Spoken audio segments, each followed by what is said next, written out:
One such style is Hong, created and named after Hong Shi Guan, a Cantonese master known as one of the 10 tigers from Shaolin.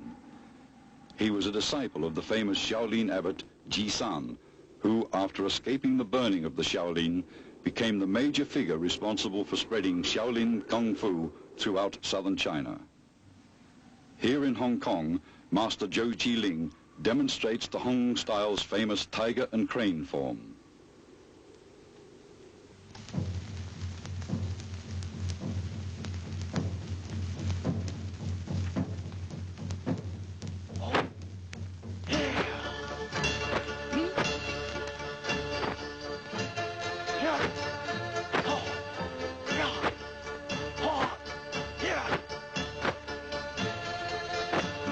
Combining the fighting movements of the tiger with the crane is in accord with the Chinese belief in the necessity of balancing opposite extremes to create a harmonious totality.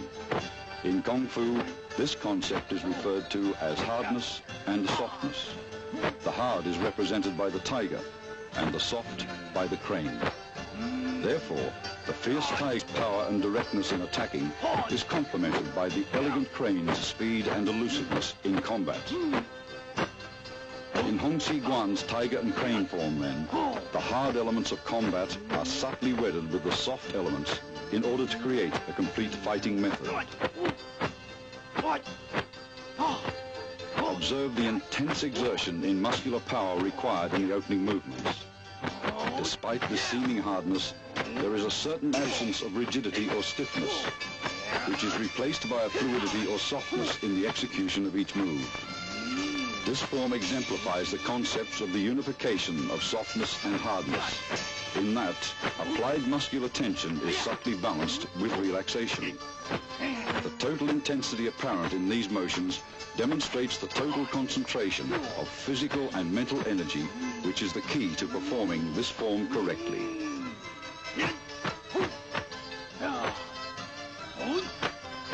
Visually, a form seems like a dance. Yet, despite the dance-like qualities, a form is not a dance. Every movement is pregnant with hidden meaning.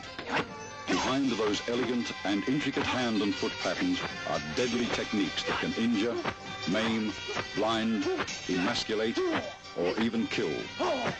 And behind the ever-flowing graceful motion is a power which, if unleashed, can be destructive. A form is a series of prearranged offensive and defensive techniques which simulates combat against a group of imaginary opponents. Contained within the many choreographed movements are the blocks, punches, kicks, and various techniques exclusive to that particular style. Here we see tiger and crane techniques being performed. To say form is the heart of Kung Fu is not to exaggerate its traditional importance. Everything is in the form, for it is the primary method of both instructing and training in the art, a way of transmitting a system of knowledge from master to disciple, an encyclopedia of fighting techniques, applications to those techniques, principles of body dynamics and combat strategy. At the same time, as a formal exercise of Kung Fu, it is an effective way of developing power, speed, footwork, and fighting combinations, all that is necessary to pack authority behind movements, if they are to be effective in combat. Simply as an exercise, form conditions the entire body for strength, flexibility, endurance, and coordination.